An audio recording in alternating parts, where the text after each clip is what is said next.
마태복음 10장 1절부터 4절 말씀 가지고 예수님의 자비를 가진 일꾼들이라는 제목으로 오늘 함께 은혜 나누고자 합니다.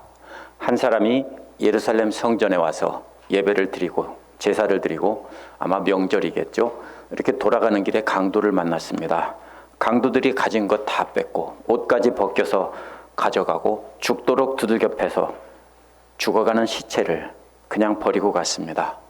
한 제사장이 보고서는 그냥 지나갔고 성전에서 섬기는 레위인도 그냥 지나갔습니다.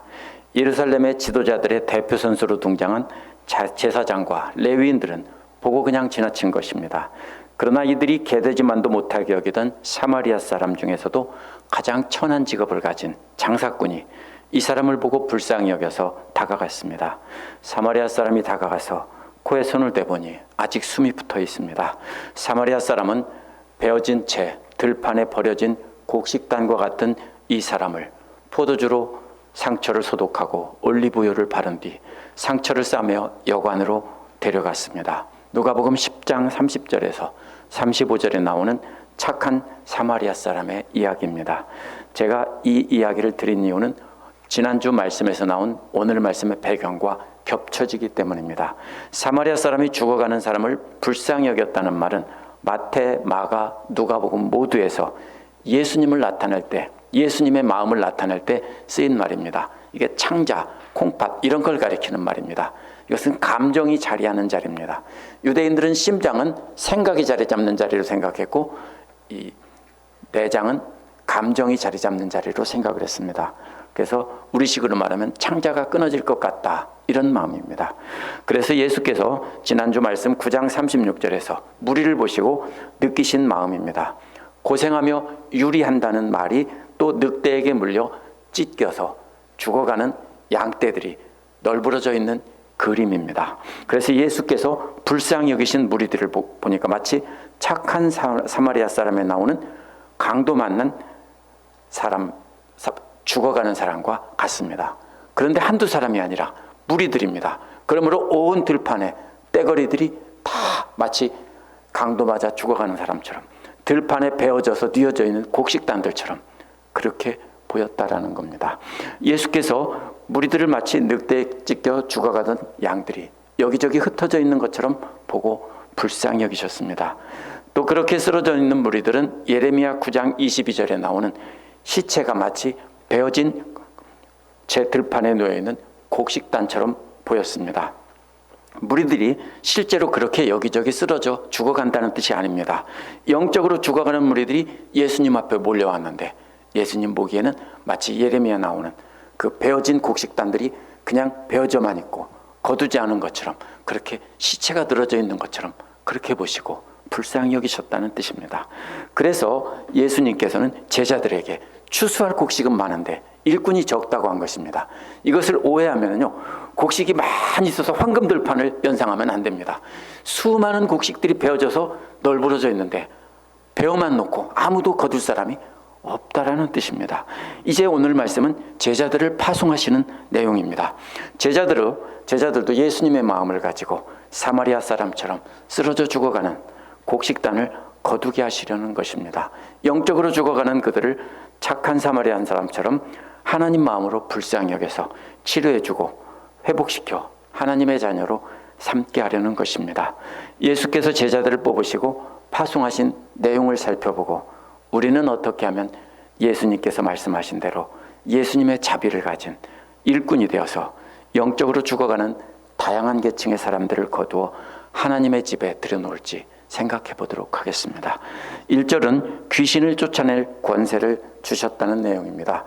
예수께서는 12제자를 부르셔서 더러운 영들에 대한 권세를 주셨다고 했습니다.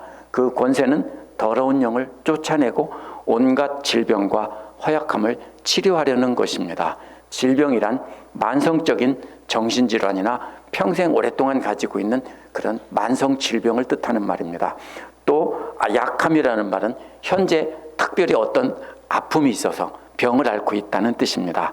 그래서 이 두 가지 말은 9장 36절에서 늑대에게 물어뜯겨 죽어가는 시체들처럼 널브러져 있는 그런 영적인 상태를 나타내는 말입니다. 그래서 그 베어진 곡식단과 같은 사람들을 거두어서 돌보게 하려고 제자들을 파송하는데 그들에게 무엇을 주셨냐면은 온갖 더러운 영을 쫓아내고 더러운 영들로 인해서 생긴 온갖 정신질환과 몸이 아픈 것을 치료하게 하시려는 겁니다. 이것은 결국 사마리아 사람이 죽어가는 사람의 상처를 치료하는 것처럼 그렇게 하게 하려고 그렇게 권세를 주신 것입니다. 예수께서 제자들에게 주신 더러운 영을 쫓아내는 권세는 9장 6절과 8절과 12절에 있는 것처럼 예수께서 갖고 계시던 권능입니다. 하지만 예수님은 더러운 영을 쫓아내는 권세만 있었던 것은 아닙니다. 마태복음 28장 18절에서 20절에 보면 예수님은 나는 하늘과 땅의 모든 권세를 받았다고 했습니다. 그러면서 승천하시면서 제자들에게 그 모든 권세를 다 주셨다라고 했습니다. 그런데 오늘 말씀에서는 오직 더러운 영을 쫓아내는 권능만 이렇게 주셨다고 했습니다. 28장 18절에서 20절은 인턴과 레지던트 과정을 다 마치고 전문의가 되어 실제로 병을 치료하는 현장에 투입되는 것과 같은 장면입니다. 그래서 내가 가진 모든 권세를 너에게 주니까 모든 족속으로 제자를 삼으라고 하신 겁니다. 그러면서 실습이 끝나고 파송하는 것인데 오늘 말씀은 더러운 영을 다스리는 한 가지 권세를 주시며 하나님 나라가 가까이 왔다라고 선포하라는 것입니다. 오늘 말씀은 그러므로 실습 장면입니다. 예수께서 제자들에게 더러운 영을 쫓아내어 치료하는 권세를 주신 것은 예수님의 마음, 곧 하나님의 마음을 깨닫고 가슴에 품게 하려는 것입니다. 그러나 단순히 불쌍히 여겨 귀신을 쫓아내고 병을 치료하라고 보내신 것이 아닙니다. 예수께서 귀신을 쫓아내고 병을 치료하는 것은 항상 하나님 나라의 복음을 가르치고 선포하는 것의 후속 동작으로 따라옵니다. 귀로 듣도록 가르치고 선포하신 하나님 나라를 눈으로 볼 수 있게 보여주신 것이 귀신을 쫓아내고 병을 치료하는 것입니다. 귀신을 쫓아내고 병을 치료하는 것은 어디까지나 가르치고 선포함으로 들려준 하나님 말씀을 눈으로 보게 하신 겁니다. 당시 사람들은 대부분 글을 모르는 사람들이었기 때문에 말로 의사소통하는 오랄 커뮤니케이터들입니다. 이 말은 우리 선교사님한테 배운 말입니다. 당시 사람들이 그렇게 말로 의사소통을 하던 사람들이기 때문에 눈이 아닌 귀가 아닌 눈으로 기적을 보고 하나님 말씀을 귀로 들은 하나님 말씀을 깨닫게 하려고 이렇게 보여주시는 겁니다. 하나님 나라가 이미 임했음을 가르치고 선포하는 것은 이미 제자들이 갖고 있던 능력입니다. 마태는 오늘 말씀에서 더러운 영을 다스리는 권세를 주셨다고 한 것은 그것만 주신 것이 아닙니다. 그래서 제자들은 이제 하나님 나라에 버려져 죽어가는 양떼들을 같은 사람들에게 하나님 나라의 복음을 선포하고 그들을 사로잡고 있던 더러운 영과 질병들을 치료하며 하나님의 마음을 느끼고 배우라는 겁니다. 목적은 사람들을 구원하라가 아닙니다. 여기서는 실습 장면이기 때문에 이들은 가서 전하면서 너희들이 하나님의 마음을 깨닫고 그것을 느껴봐라 이렇게 보내신 겁니다. 우리는 더러운 영을 쫓아내고 귀신을 치료하는 권세를 가졌다고 하면 대단한 권세를 가진 것처럼 생각하기 쉽습니다. 고린도 교회 사람들도 그게 최고의 권세인 줄 생각을 했습니다. 그러나 바울은 사랑이 최고의 그 권세라고 했습니다. 오늘 본문을 보면 이것은 첫 번째 실습에서 받은 가장 초보적인 권세입니다. 이러한 권세를 가지고 가르치고 선포한 하나님의 말씀의 참뜻을 이해하려고 돕는 하나의 슬라이드 쇼와 같은 것입니다. 그렇기 때문에 예수께서는 기적에만 초점을 맞추고 몰려드는 무리들이 있을 때는 그 무리들을 떠나서 건너편으로 가셨습니다. 항상 가르치시고 보여주신 것입니다. 가장 큰 권세는 마태복음 28장 18절에서 20절에 나온 대로 마지막 떠나시면서 모든 민족을 제자 삼는 것입니다. 가르쳐 주신 하나님의 말씀을 참뜻을 가르쳐 지키게 하면서 제자를 삼는 것이 가장 어려운 일이기에 하늘과 땅의 모든 권세를 주시면서 제자 삼으라고 하신 겁니다. 두 번째로 12명의 제자들의 구성을 한번 살펴봐야 됩니다. 본래 예수님의 제자는 12명이 아닙니다. 복음서에 보면 많은 제자들이 나오고요. 바울 서신에도 많은 사람들을 제자라고 불렀습니다. 12명은 12지파를 대표하는 상징적인 숫자입니다. 예수께서 제자들 중에 12를 따로 세우신 것은 하나님 나라 백성들을 대표하는 의미로 이렇게 세우신 겁니다. 12제자들의 구성을 자세히 살펴보면 모든 계층의 사람들을 불쌍히 여겨 구원하시려는 예수님의 선교 전략을 볼 수 있습니다. 한글 성경에는 분명히 나와 있지 않지만 원문에 보면 12명이 둘씩 짝지어져 있습니다. 마가복음 6장 7절에서도 분명히 12제자를 부르사 둘씩 보내시며 더러운 귀신을 제어하는 권능을 주셨다라고 했습니다. 누가복음 10장 1절에도 70인을 파송하실 때 역시 2사람씩 짝지어서 보냈다는 것을 알 수 있습니다. 마태는 2명씩 짝지어서 파송했다라고는 쓰지는 않았습니다. 하지만 이름 자체를 2사람씩 짝지어서 기록했습니다. 누구와 누구, 누구와 누구 이렇게 짝지어서 기록했습니다. 그래서 둘씩 파송했다는 것을 드러내고 있습니다. 그 짝을 보면 형제들은 형제들끼리 짝을 지었습니다. 형제가 아닌 사람들은 비슷한 사람들이나 친한 친구들 이렇게 짝을 지어주신 것을 알 수 있습니다. 오늘날 우리도 가까운 사람들이나 우리와 비슷한 사람들과 짝이 되어야 합니다. 그렇게 비슷한 사람들끼리 짝이 되어 예수 그리스도를 알지 못하는 이웃들에게 다가가서 복음을 들려주고 우리의 삶을 보여주어야 합니다. 특별히 2절에 보면 12제자의 이름 중에서 베드로의 이름 앞에만 첫째로라는 말이 붙어 있습니다. 이는 베드로가 12제자의 으뜸가는 대표 제자라는 뜻입니다. 베드로는 12제자의 대표로서 대변인 역할을 했던 사람입니다. 그래서 특별히 첫째라는 말을 붙여놨습니다. 복음서와 사도행전에 보면 제자들의 이름의 순서가 조금씩 다릅니다. 그런데 특이한 것은 마태, 마가, 누가, 복음과 사도행전에 모두 항상 똑같은 것이 있습니다. 첫째는 베드로고 5째는 빌립이고 9번째는 항상 알페오의 아들 야고보입니다. 그거는 절대로 변하지 않았습니다. 이 말은요, 4씩 묶어서 그룹으로 있으면서 4사람씩 첫 번째 대표를 이렇게 말할 때는 그거는 혼동하지 않았다라는 뜻입니다. 12제자 중에서 베드로는 첫 번째 4제자 중에 대표이면서 전체의 대표입니다. 또 알페오의 아들 야고보는 마지막 4사람의 대표이고요. 빌립은 중간에 있는 4제자들의 대표입니다. 예수께서 둘씩 짝지었을 뿐 아니라 그 다음에는 4씩 그룹으로 묶어주신 것입니다. 우리는 모든 성도들이 다 한 가족이 되어 친하게 지내야 되고 끼리끼리 뭉치면 안 된다라고 생각합니다. 근데 끼리끼리 뭉쳐야 합니다. 그것이 맞습니다. 예수님도 가까운 사람, 비슷한 사람끼리 짝을 지어준 것처럼 우리는 나와 비슷해서 나와 잘 통하는 사람과 떨어질 수 없는 친한 관계에 있는 사람과 짝이 되어 함께 사역해야 합니다. 그러나 그렇게 끼리끼리만 놀라는 뜻은 아닙니다. 둘씩 짝지어진 사람은 다른 짝들과 연합해서 4사람 또는 6사람이 하나의 그룹을 이루어야 합니다. 그러나 가장 가까운 사람은 2짝입니다. 그렇게 해서 서로 연결된 그룹들이 여러 개가 합쳐져서 우리 교회를 이루는 것입니다.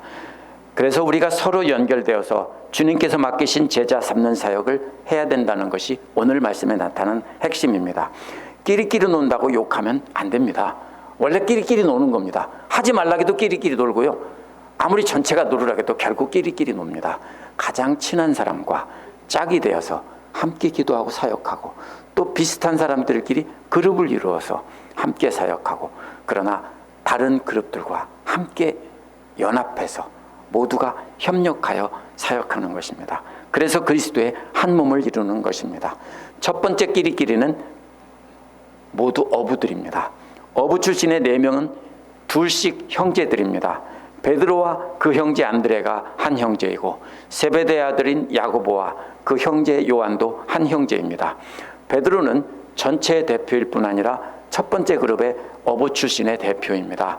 베드로와 안드레는 가난한 출신의 어부이고요. 야고보와 요한은 상당히 부유한 가문의 어부 가문의 출신입니다. 갈릴리 지역은 많은 사람들이 어업에 종사했습니다. 그런데 가난한 어부들뿐 아니라 부유한 어부들에게도 접촉점을 찾기 위해서 예수님께서는 가난한 어부 2, 부유한 어부 둘 이렇게 뽑아서 제자로 삼은 겁니다. 첫 번째 그룹의 제자들 중에 가장 알려져 있지 않은 사람이 야고보의 형제 안드레입니다. 왜냐하면 셋은 제자 3명을 말할 때 항상 먼저 나오거든요. 요한복음 1장 37에서 47절에 보면 42절에 보면 안드레는 침례 요한의 제자였습니다. 스승이었던 요한이 예수님을 향해서 하나님의 어린 양이라고 말하자 그는 즉시 예수님을 따라갔던 사람입니다. 요한복음 6장 5절에서 9절에 보면 수많은 무리들이 모여 있을 때 안드레는 어른 5,000명이 모인 자리에 턱없이 부족하다고 하니까 턱없이 부족하다는 말을 듣고서도 보리떡 5개와 물고기 2마리를 갖고 있는 한 아이를 예수님께 데려온 사람이 안드레입니다. 이처럼 안드레는 스승의 말을 아주 잘 듣던 모범생입니다. 듣기만 하면 바로 듣고 그대로 가서 행동으로 옮기던 이런 저 같은 모범생입니다. 심각하게 생각하지는 마시고 웃자고 하는 소리입니다. 안드레는 또 전도의 열정을 가진 사람입니다. 요한복음 1장 41, 42절에 보면 예수님을 만난 뒤 형인 시몬 베드로에게 메시아를 만났다고 전했습니다. 그런 다음에 시몬을 예수님께 데리고 왔던 사람입니다. 하지만 다른 곳에서 안드레를 찾기가 어렵습니다. 이것은 형인 베드로가 형 제자들 중에 으뜸인 자리에 서자 보이지 않는 자리에서 그림자처럼 형을 돕기 위해서 이 사람은 뒤에 숨은 것으로 보입니다. 왜냐하면 형제가 다 물 말아 먹는다고 형까지 욕을 먹일까 봐 안드레는 뒤에 숨은 것입니다. 그래서 안드레는 보이지 않는 곳에서 형을 도우며 자신은 드러나지 않는 형의 그림자가 된 것입니다. 끼리끼리 모인 그룹에는요 이렇게 안드레처럼 뒤에서 돕는 사람이 필요합니다. 베드로처럼 앞서 나서는 대표도 필요하지만 뒤에서 숨어서 돕는 사람도 필요한 것입니다. 하지만 베드로와 안드레와는 달리 야고보와 요한은 많은 종을 거느리고 큰 배를 여러 척 가지고 있던 부유한 집안의 출신입니다. 세베대의 아들 아내 살로메가 많은 재물을 가지고 예수님을 섬겼다는 것을 통해 알 수 있고요. 마가복음 10장 35절 37절에 보면 야고보와 요한이 예수님께서 영광 받으실 때 좌우편에 앉게 해달라고 청탁하는 내용이 나옵니다. 마태복음 20장 20절에 보면 그 어머니도 역시 똑같은 청탁을 하는 것을 볼 수 있습니다. 부유한 집안 출신이기에 제자들 중에서도 자신들이 가장 귀한 집안 출신이고 우두머리이고 으뜸해야 되는 자리에 선다는 생각을 하고 있었습니다. 마가복음 3장 17절에 보면 예수님은 이들에게 보아너게라는 별명을 붙여주셨는데요. 우레의 아들, 천둥의 아들이라는 뜻입니다. 그런데 흔히 우리는 이 우레의 아들이라는 말을 성격이 불같다라고 해석합니다. 저도 그렇게 해석을 할 때가 있었습니다. 근데 자세히 보면 천둥에 대한 현대인들의 생각을 이스라엘 고대 문헌을 가지고 시대착오적인 해석을 한 것입니다. 1세기 유대교 문헌들을 보면요, 우레는 하늘의 사자라고 표현을 했습니다. 하나님의 복음을 우레와 같이 강력하게 전달할 제자라는 의미로 우레의 아들이라고 전한 것입니다. 사도행전 12장을 보면 야고보는 하나님의 복음을 우레와 같이 전하다가 제일 먼저 헤롯 아그리파 1세에게 순교를 당한 사람입니다. 그래서 베드로보다 먼저 순교한 것은 그가 얼마나 이스라엘 유대교 신자들에게 방해가 된 사람이었는지, 미움을 받던 사람인지 알 수 있습니다. 많은 사람들에게 우레와 같은 복음을 전했기 때문에 헤롯이 본보기로 제일 먼저 처형한 사람이 바로 이 야고보입니다. 마가복음 10장 35절에서 37절을 보면 야고보와 요한은 예수님의 좌우편에 앉게 해달라고 했는데요, 어머니도 똑같은 일을 했다고 했습니다. 이것을 보면은요, 우리가 알 수 있는 게 있습니다. 세상적인 기준으로 보면 야고보와 요한이 우두머리가 되어야 합니다. 그런데 예수께서는 누구를 대표로 삼았습니까? 가난한 집안 출신인 바로 베드로를 으뜸으로 삼았습니다. 어떻게 보면 먼저 예수님의 제자가 된 베드로의 동생이 사실 대표가 되어야 될지도 모릅니다. 그런데 예수님의 기준은 세상 사람들과는 달랐습니다. 그래서 예수님께서는 부유한 출신 요한을 제자들의 대표로 삼지 않고 가난한 어부 출신의 베드로를 제자로 삼으신 것입니다. 이는 예수님께서 제자들끼리는 끼리끼리 뭉치는 그룹에서 부와 권력과 명예와 같은 세상적인 힘이 좌지우지해서는 안 된다는 뜻입니다. 가난한 어부 출신과 부유한 어부 출신을 한 그룹으로 묶어 놓으신 것도 사람들에게, 그런 모든 사람에게 다가가게 하려는 예수님의 뜻입니다. 예수님께서는 가난한 사람만 구원하라고 제자들을 파송하신 것이 아니라 모든 계층 사람들이 영적으로 죽어가고 있는데 그들을 다 구원하라고 이렇게 계층에 있는 다른 사람들을 하나로 묶어주신 겁니다. 두 번째 계층에 맨 앞에 있는 사람은 빌립입니다. 복음서와 사도행전에서 항상 빌립은 5번째 나오는 것이 절대로 우연이 아닙니다. 빌립이라는 이름은 오늘날도 많이 쓰이는데요. 그 알렉산더의 아버지 필립의 이름이 바로 거기서 가져온 이름일 겁니다. 당시 흔히 쓰이던 그리스 사람의 이름입니다. 그래서 빌립은 그리스어에 능통한 그리스화된 유대인입니다. 두 번째 그룹에 속한 사람은 모두 다 그리스화된 유대인들 중에서 지식이 많은 사람들입니다. 빌립은 특별히 그리스의 문화와 교육의 영향을 받은 논리적이고 합리적인 사람입니다. 요한복음 6장 7절에 보면 예수께서 수많은 사람을 먹일 방법을 묻자 즉시 머릿속으로 계산해서 200데나리온이 약간 부족할 것 같다. 딱 단번에 계산한 사람입니다. 또 요한복음 14장 8절에 보면 우리에게 아버지를 보여달라고 했습니다. 왜냐하면 그리스의 문화에 젖어서 합리적인 사고를 가지고 있기 때문에 아버지를 보여달라고 한 겁니다.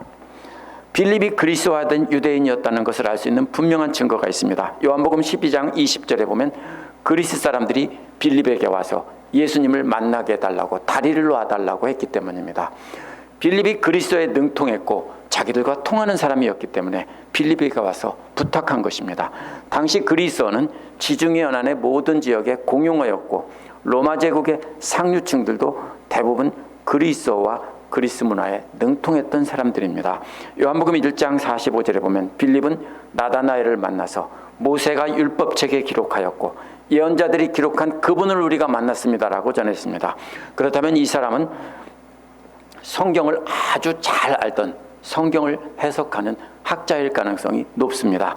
그 중에서 나다나엘은 두 번째 그룹의 두 번째 제자인 바돌로메의 다른 이름일 거라고 많은 학자들이 추측합니다. 빌립의 친구인 나다나엘에게 가서 구약에 예언된 메시아를 만났다고 했을 때 나다나엘은 통계에 근거해서 나사렛에서 무슨 선한 것이 나올 수 있겠냐라고 했습니다. 나다나엘도 역시 그리스화된 그 유대인입니다. 빌립 그룹에 있던 또 다른 사람은 도마입니다. 오늘날 토마스입니다. 토마스 역시 논리적인 사람입니다. 다른 제자들이 부활하신 주님을 만났다고 모두 말하는데도 나는 내 손으로, 내 눈으로 보고 그의 손에 있는 못자국에 걸 보고 내가 손가락을 옆구리에다 넣어보지 않으면 믿지 못하겠다라고 했습니다.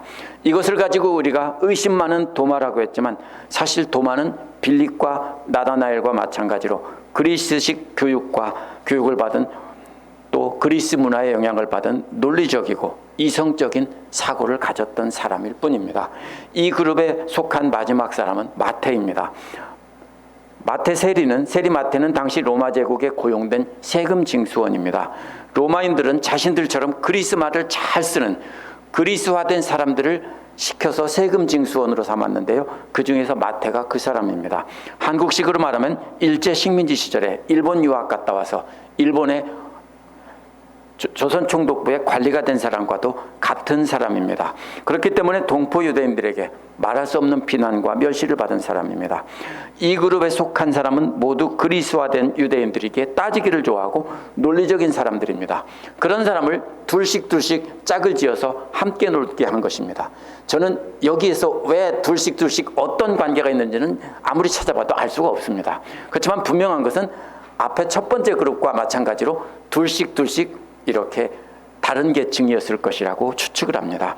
당시 유대인들 중에 상당수는 그리스어를 사용하고 그리스식 교육을 받은 사람인데요. 특히 이스라엘을 떠나 지중해 연안에 흩어져 살던 유대인들은 대부분 그리스어를 사용했습니다.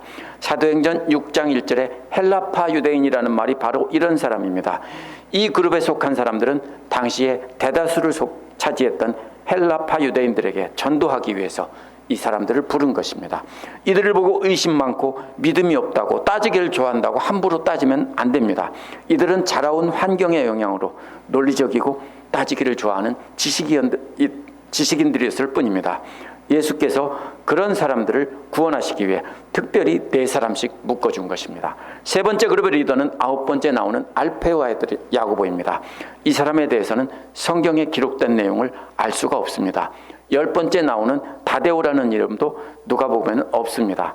아마도 야고보의 아들 유다일 것입니다. 12번째 나오는 가룟 유다는 혼동을 피하기 위해서 다른 이름을 썼을 것입니다. 아니, 제 말이 잘못 얘기했습니다. 12번째 나오는 가룟 유다와 혼동을 피하기 위해서 이 다데오라는 이름을 썼을 것입니다.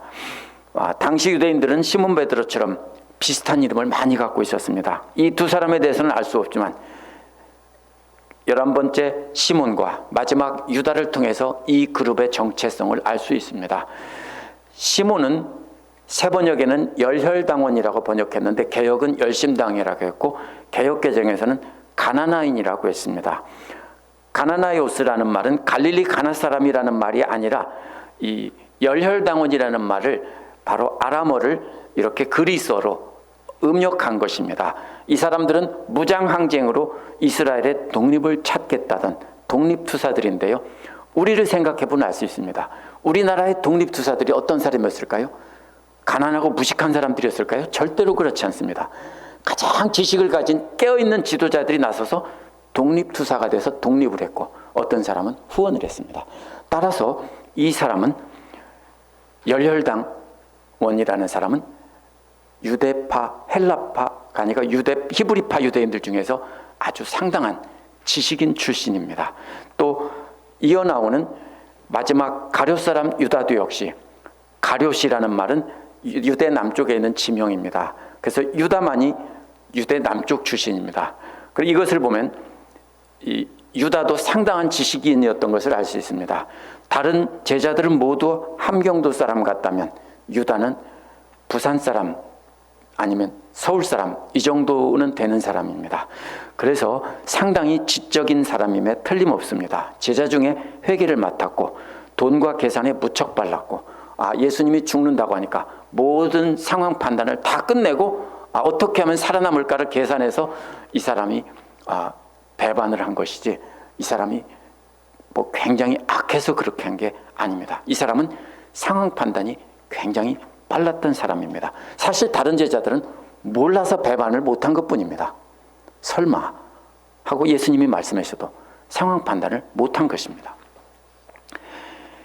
이렇게 해서 이 열심당 시몬과 가룟 사람 유다는 유대인들 중에서 지식층이었다면 앞에 있는 2사람은 아마도 서민 출신의 히브리파였을 것입니다. 왜냐하면 앞에 첫 번째 쌍이 바로 가난한 어부 출신과 부자 어부 출신이었기 때문에 이 마지막 2사람만 우리가 정체를 알 수 있는데 히브리파 유대인 2사람이 지식인들이고 굉장히 똑똑한 사람이었다면 그 앞에는 평범한 사람이었을 것이다. 저는 이렇게 추측을 해봅니다. 이렇게 제가 전체를 이렇게 분석한 이유는요. 우리가 12명의 제자들이 3그룹으로 구성되어 있었는데 여기서 예수님의 선교 전략을 보자는 것입니다. 당시 다양한 사회 계층들을 다 포함하고 있는 것입니다. 다양한 계층 사람들을 제자로 부르신 것은 모든 계층 사람들에게 복음 전하게 하기 위한 것입니다. 왜냐하면 사람들은 끼리끼리 놉니다. 어부 출신들은 어부 출신들에게 전하고 이렇게 또 헬라파 유대인들은 헬라파 유대인들에게 전하고 이렇게 되어 있습니다. 그래서 비슷한 사람들에게 다가가서 예수 그리스도의 복음을 전파하여 우리가 또 다른 끼리끼리를 만들라는 것이 예수님의 선교 전략입니다. 오늘날 상당수의 성경 해석자들과 목회자들이 예수께서는 가난하고 소외된 사람을 대상으로 사역하셨다라며 그런 사람에게 가야 한다고 가난한 사람 돕는 일에만 집중하는 경우가 있습니다. 그런데 성경을 잘못 해석한 것입니다. 예수께서 제자를 뽑으셔서 파송한 것을 보면 그런 해석은 잘못된 것입니다. 예수님은 그렇게 전도한 것이 아닙니다. 제자들을 자세히 살펴보면 가난한 사람도 있고 부유한 사람도 있고 교육을 많이 받은 사람도 있고 교육을 받지 못한 사람도 있습니다.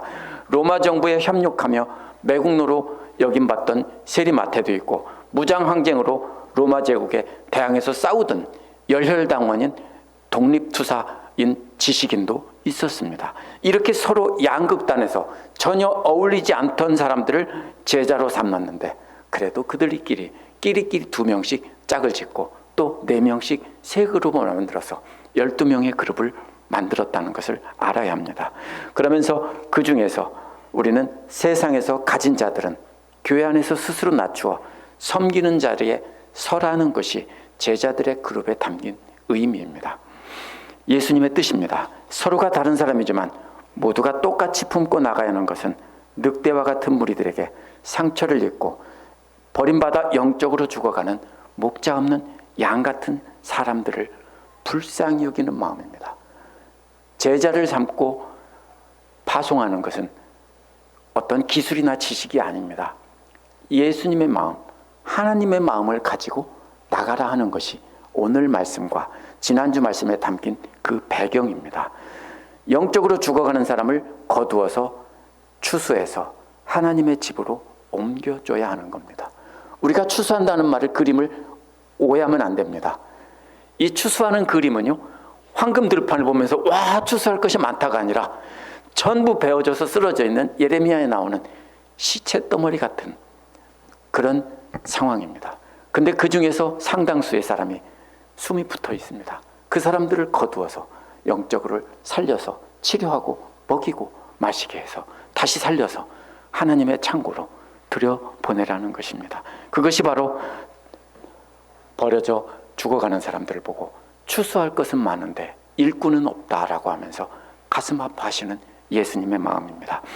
제자가 된 우리가 마음에 깊이 새기고 간직해야 되는 장면은 9장 36절에 나오는 고생하며 유리한이라는 개역에 나오는 말입니다. 이 말은 늑대에게 물려 찢겨진 채 쓰러져 죽어가는 양떼의 그림입니다. 예레미야 9장 22절에 나오는 곡식단들이 들판에 버려진 시체가 오늘 말씀과 겹쳐집니다. 제가 그래서 사마리아 사람의 이야기도 역시 똑같이 이 말에 겹쳐집니다. 그래서 우리는 가난하고 병든 사람에게만 다가가서 불쌍히 여기는 것이 할 일 다 하는 것이 아닙니다. 우리는 믿기만 하지만 제대로 된 복음을 듣지 못해서 모든 것을 빼앗기고 영적으로 죽어가는 모든 계층의 사람들을 불쌍히 여겨야 됩니다. 물론 믿지 않는 세상 사람들도 많이 있습니다. 그러나 먼저 교회 안에 보면 바로 이 하나님 말씀을 듣지도 못하고 깨닫지도 못해서 영적으로 죽어가는 사람들, 잘못된 가르침이나 잘못된 복음을 듣고 죽어가는 사람들이 교회 안에 너무나 많다는 것입니다. 예수님은 그 사람들을 향해서 먼저 그들을 불쌍히 여겨서 거두라고 했습니다. 그 다음 단계는 나중에 뭐라고 합니까? 모든 이방 족속들에게 나가라고 한 것입니다. 그래서 예루살렘과 유대와 사마리아와 땅끝까지의 순서입니다. 그렇다면 오늘날 우리도 먼저 우리 교회, 우리 성도들 안에 죽어가는 사람들을 먼저 거두는 것이 원칙입니다. 우리는 예수님을 닮은 사람들끼리 부름을 받았습니다. 그렇게 서로 짝을 이루고 끼리끼리 모인 제자들이 되어서 착한 사마리아처럼 영적으로 상처받은 모든 계층의 사람들을 거두어 주님의 능력으로 치료해주고 그들을 하나님 나라에 들어가게 해야 합니다. 그래서 비슷한 사람들끼리 짝을 이루어야 합니다. 그래서 서로 다른 사람끼리 연합을 해서 우리는 다양한 계층에 죽어가는 사람들을 함께 구원해야 하는 것입니다. 우리는 그렇게 함께 복음을 전하는 예수님의 자비를 가진 일꾼들로 부름받은 사람들입니다. 기도하겠습니다.